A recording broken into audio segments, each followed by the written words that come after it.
we are going to do today CPU scheduler. CPU scheduler. You can say CPU scheduling. So CPU scheduling. Okay. Why there is a need of this CPU scheduling first? Why there is a need of CPU scheduling? And what are the short-term scheduler? What is the scheduling means? And what are the criteria for scheduling? What are the dispatcher? And then we are going to do the methods through which we do the CPU scheduling. Okay. So you can say CPU scheduler whenever any CPU becomes idle. Whenever any CPU becomes idle, the operating system must select one of the processes in the ready queue to be executed. Suppose so many processes are ready for the execution and CPU is not scheduling which process should be executed next, or your operating system is not selecting the processes which is next for next in the queue for the execution. Then will CPU work at that time? No, CPU will not work at that time. It will become the idle. So that's why you need something through which you could select the required process which is next in the queue to be executed. Okay, so I can write this whenever, so that you should also be knowing what I am talking. Whenever the CPU becomes idle, CPU becomes idle, the operating system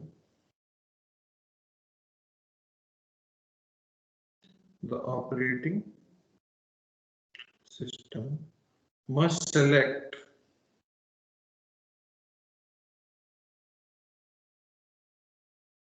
one of the processes in the ready queue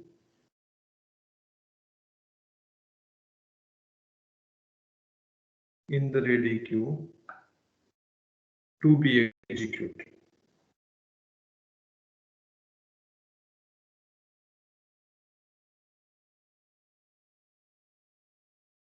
To be executed.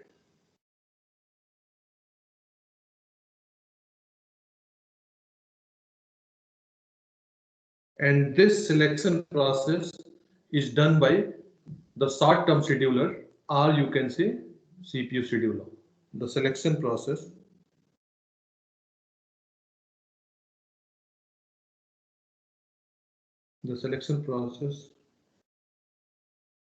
is carried out by the short-term scheduler. You can say a CPU scheduler. This is also called CPU scheduler.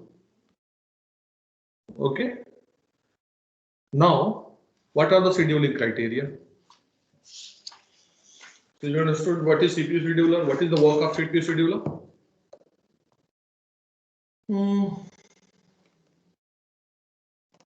Yes, sir. Now, next one more point, CPU scheduling here in this first thing was CPU scheduler. Second, we will be doing dispatcher. Anyone who know about dispatcher? Dispatcher.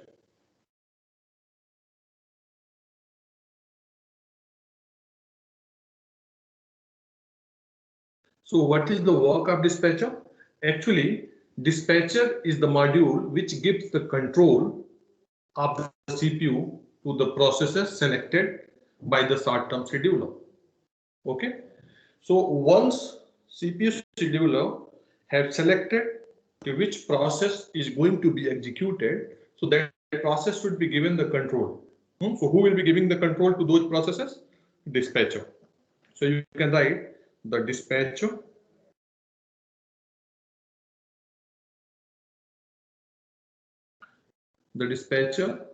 is the module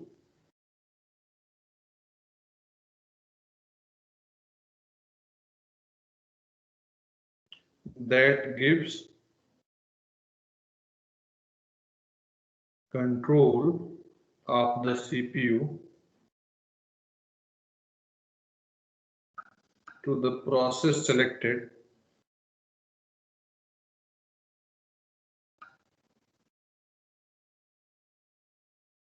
by the short-term scheduler. Short-term scheduler or CPU scheduler. Short-term.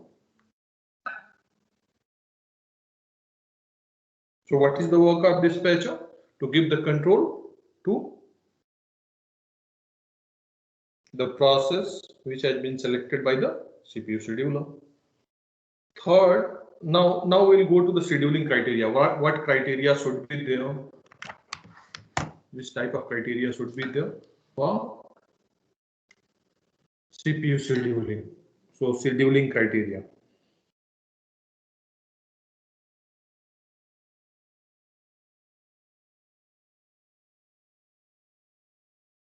Scheduling criteria.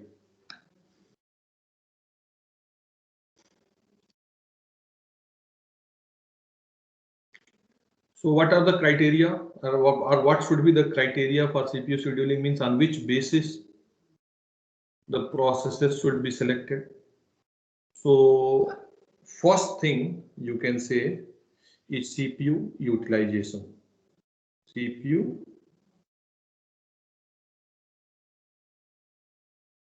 utilization. Second, throughput. I will be discussing each one of this. Throughput. Then third, turn around time.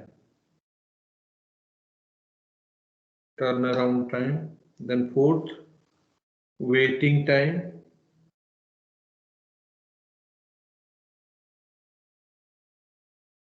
Waiting time. And fifth, response time. Okay.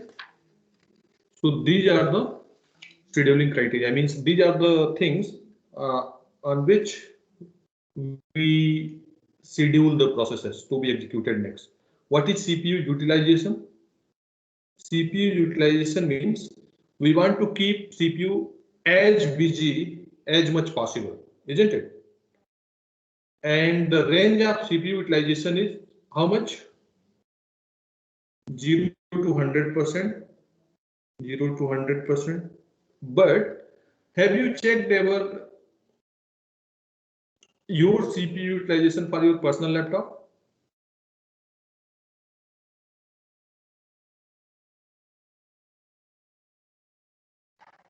Anyone? No, sir. You? Yes, sir. So have you got any time 100% utilization?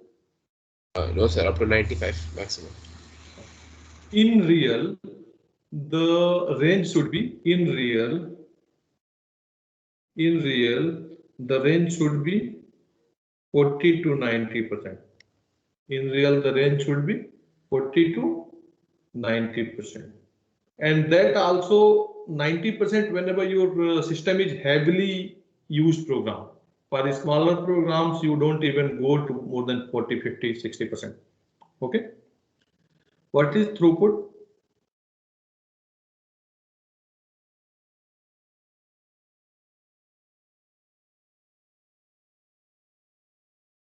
Throughput means the number of processes completed per unit time. What? Number of processes completed per unit time is called throughput. Okay. The number of processes completed per unit time is called throughput. Like if you are giving per unit time is 1 minute. So how much processes you are able to complete in 1 minute? That is called throughput. Any confusion, anybody?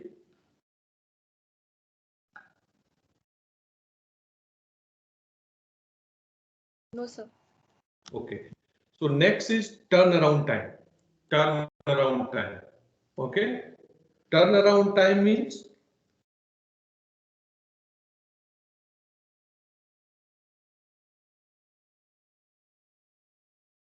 generally turnaround time is suppose that one process has been submitted for the execution and then finally it is completing.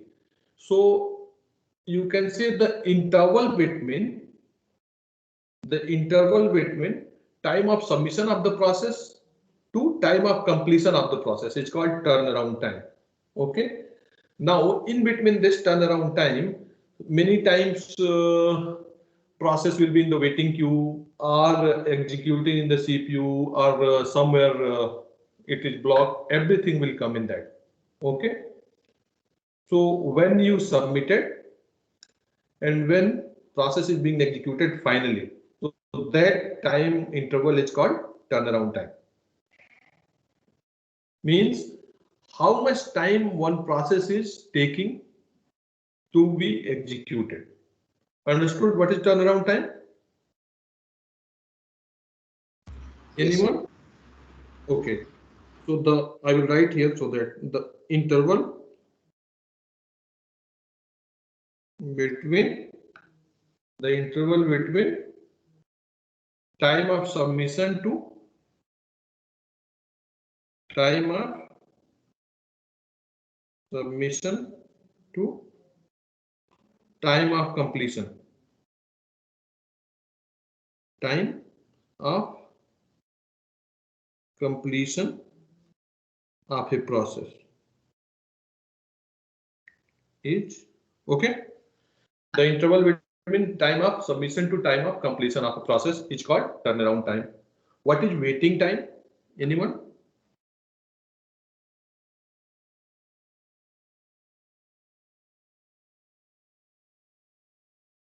So you can say whenever your process is in the execution, many times it has to be waited in the ready queue or waiting queue or wherever.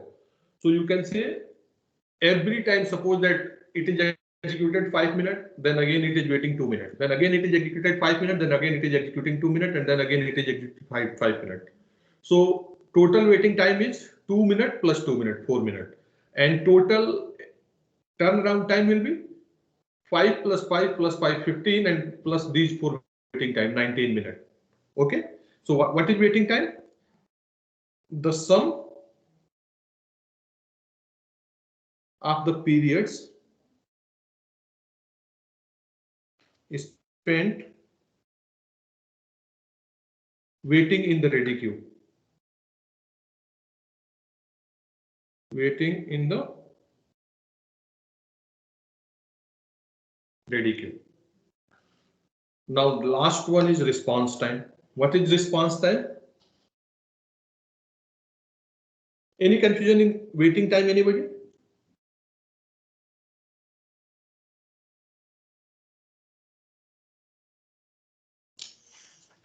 No, sir. Okay.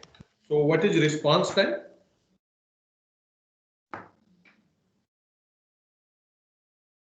Response time means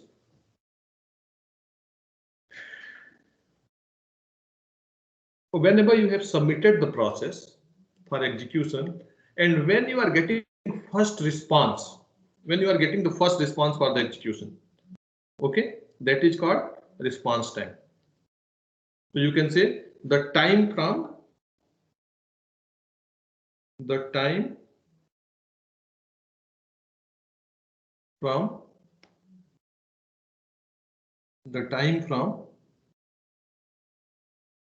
the submission of a request time from the submission of a request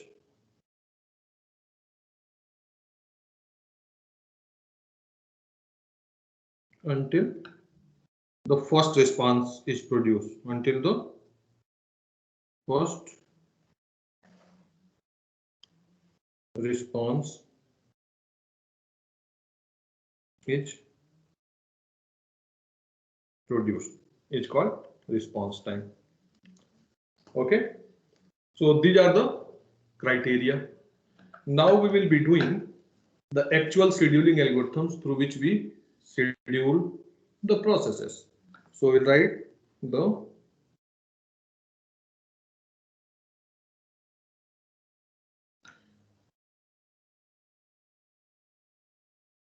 scheduling algorithm. Okay. So I'll just note down the scheduling algorithm. First one is called first come first serve scheduling. First come first serve insert from FCFS. FCFS scheduling. Second one is shortest job first scheduling. Shortest job first scheduling.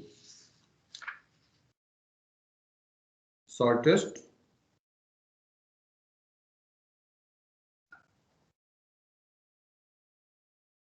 job first. SJF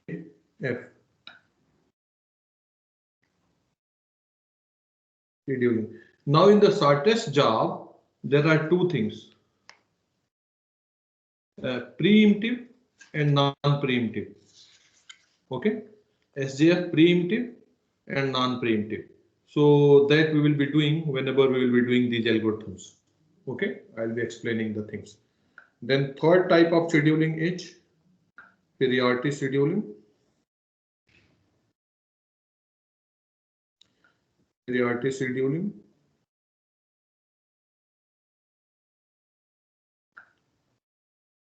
Fourth one is round robin scheduling.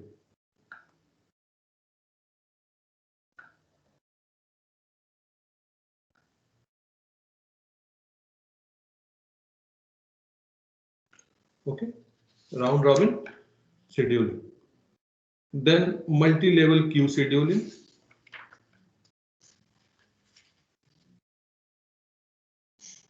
And then multi-level feedback queue scheduling. So these are the basic things. Wherever we'll be doing the first four, which I have written it here. Fifth also I will write so that you should not be confused. But first four is important. First four we will be doing in this class. Multi-level queue scheduling. And then sixth one, you can write multi-level feedback queue scheduling.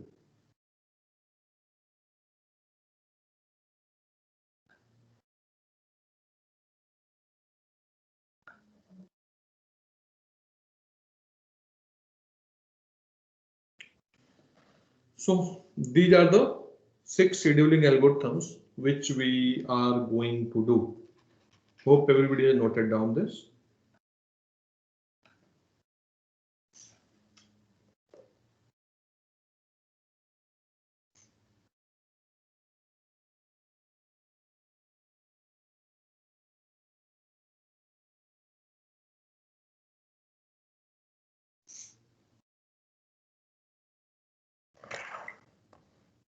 Okay, so first one we will start, that is first come first serve, that is FCFS scheduling.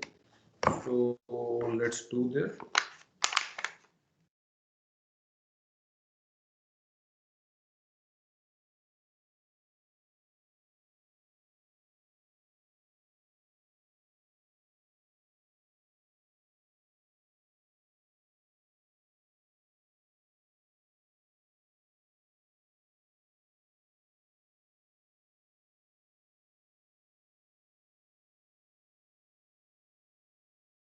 So this is the simplest scheduling algorithms, that is called FCFS, first come first serve. In this, what happens whenever the processes that request the CPU first will be allocated to the CPU first. Okay. And it will be easily managed using queue, that is called first in, first out. Okay. So whatever, so you can directly write here. There should not be any confusion in this. This is the easiest one. The process that requests the CPU first is allocated to the CPU first. The process that requests the CPU first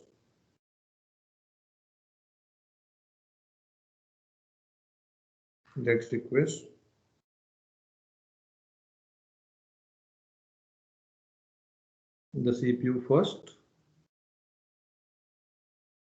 is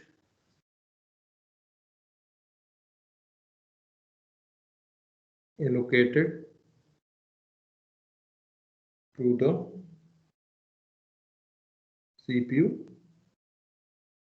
first. Okay. Second point you can write. So FCFS policy is easily managed. FCFS is easily managed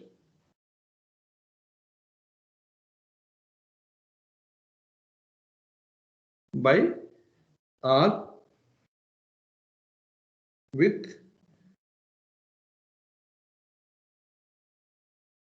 a queue. So what is queue policy? First in, first out. First in, first out with FIFO. First in, first out. Okay. But what happens? What could be the negative side of this? What could be the disadvantage of this?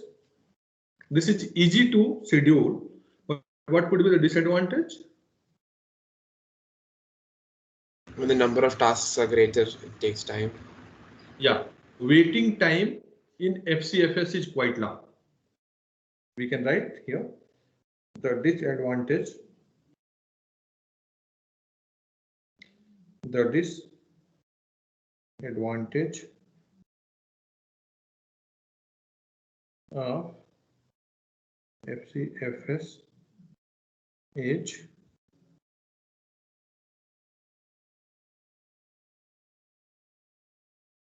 the waiting time is quite long. Okay.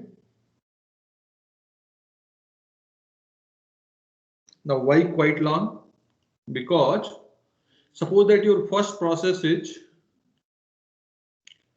30 millisecond and second process is only 2 and third process is only 3. So for the 2 millisecond which has to be executed for process 2, we'll have to wait 30 millisecond until unless first process is executed or not. Yes, sir. So that's why waiting time will increase. And what if that 2 milliseconds should be executed first and then 3 and then 24? So actually the waiting time will be very less, 2 plus 3, maximum 5 milliseconds for the third process. That's why let's take one example and do this. So suppose that example,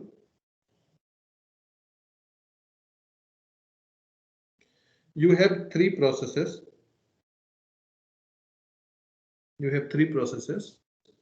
And their burst time means their execution time, means minimum that much time it will take to execute.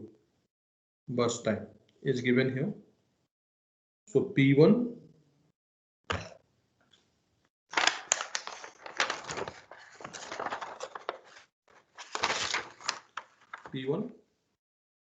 suppose that it's taking 24 millisecond.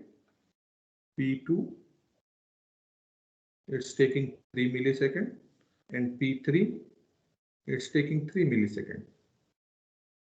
So how will you solve this using FCFS. So P1 first, then P2, then P3. Yes. So this is called, we have to create a Gantt chart. Gantt chart. So solution. We have to create a Gantt chart. Gantt chart. What is Gantt chart? In which order these processes are going to be executed. Okay. So for that, what is the arriving order of the processes? P1, P2, P3. Arriving order is P1, P2, P3. So how will you create the Gantt chart? So Gantt chart, first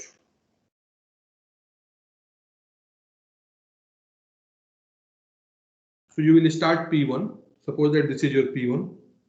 Starting from 0 millisecond, means a starting point. It will go till 24 millisecond. Okay. Then you will execute P2. So P2 is taking how much time?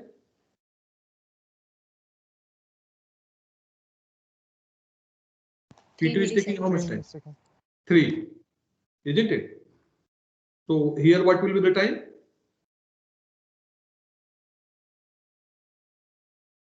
(27), because first 24 millisecond P1 took, then 3 millisecond P2 took, so 27, and then third P3 is how millisecond? How much millisecond?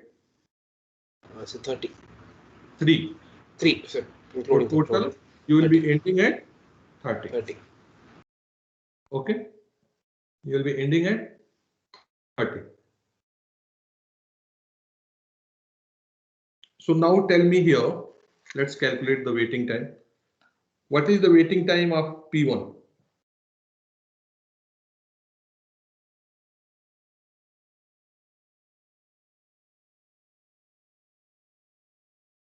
Waiting time of P1 is how much?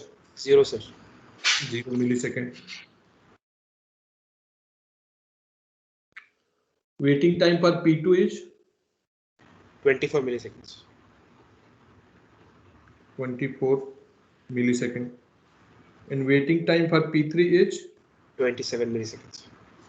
27 millisecond. So because P2 is starting at 24, P3 is starting at 27. Okay. So what is the average waiting time?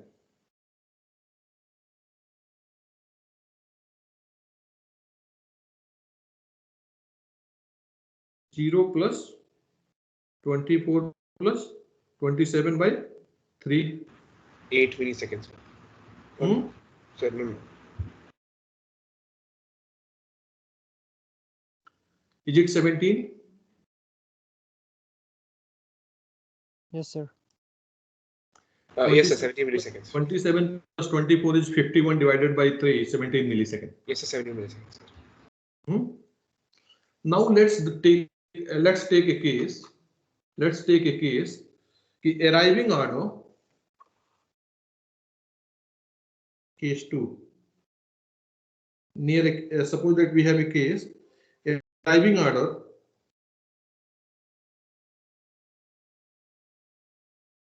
is changed, and that is P2, P3 and P1. P2, P3 and P1.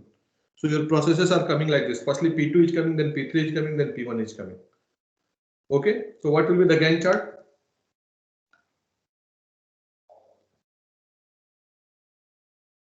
P2 first, 0 to 3, and then P3 0 to 6 and 3 to 6. 6, and then P1 6 to 30. 30.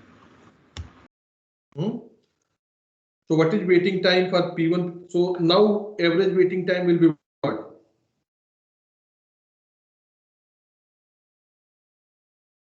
Equal to what? What is the P2 waiting time? So 0 milliseconds. 0. P3 waiting time 3 milliseconds. and P1 waiting time Sir, 6 milliseconds. By 3. So how much? 3. 3 millisecond. So you just see, now you could understand the disadvantage of FCFS or the negative point of FCFS, negative side of FCFS. Yes, sir. Yes, sir. Okay. Now one thing I wanted to ask you people, for this question, if this is the question, suppose that this is the question, process P1, P2, P3, and you have burst time 24, 3 and 3. Can you calculate the turnaround time and waiting time?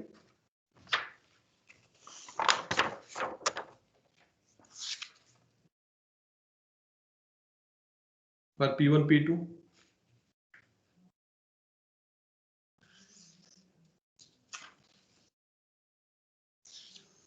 Waiting time anyway we have calculated. What is turnaround time?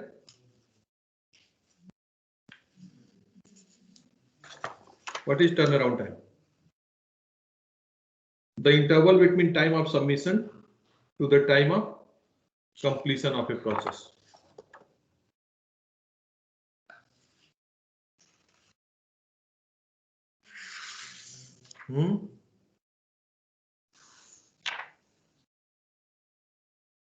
Can anyone calculate the turnaround time for P1, P2 and P3?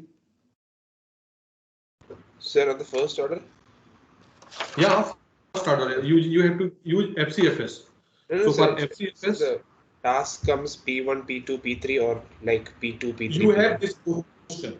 This Okay, I sir. just saw. The second one I showed you to just show the negative point. Okay, But sir. you have this question.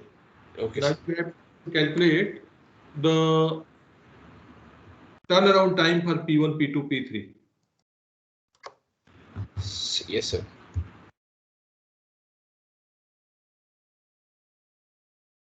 So turnaround for P1 will be 24 milliseconds. Turnaround for P1 will be 24 milliseconds. Everyone please solve and send your answer in chat box.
Calculate the turn around time or you can say average turnaround time. Calculate the average turnaround time and average waiting time. This is the question. So now average waiting time we have calculated. You people will tell me the average turnaround time. Sir, is it 27? How do you calculate? Can you send me the answer in the chat box? Okay, sir.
Okay, tell me what is the turnaround time for P1? Process P1.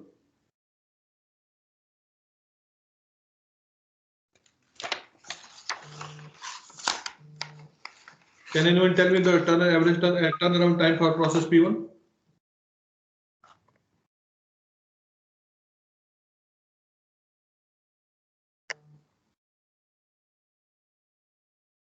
Yes, Asir, I could get your answer, and it's correct. So turnaround time for P1 is 24. Turnaround time for process P1 is equal to 24 millisecond. Turnaround time for process P2 is 27 millisecond. And turnaround time for process P3 is 30 millisecond. So average turnaround time will be how much? 24 plus 27 plus 30 by 3 equal to 27 millisecond. Any confusion, anybody?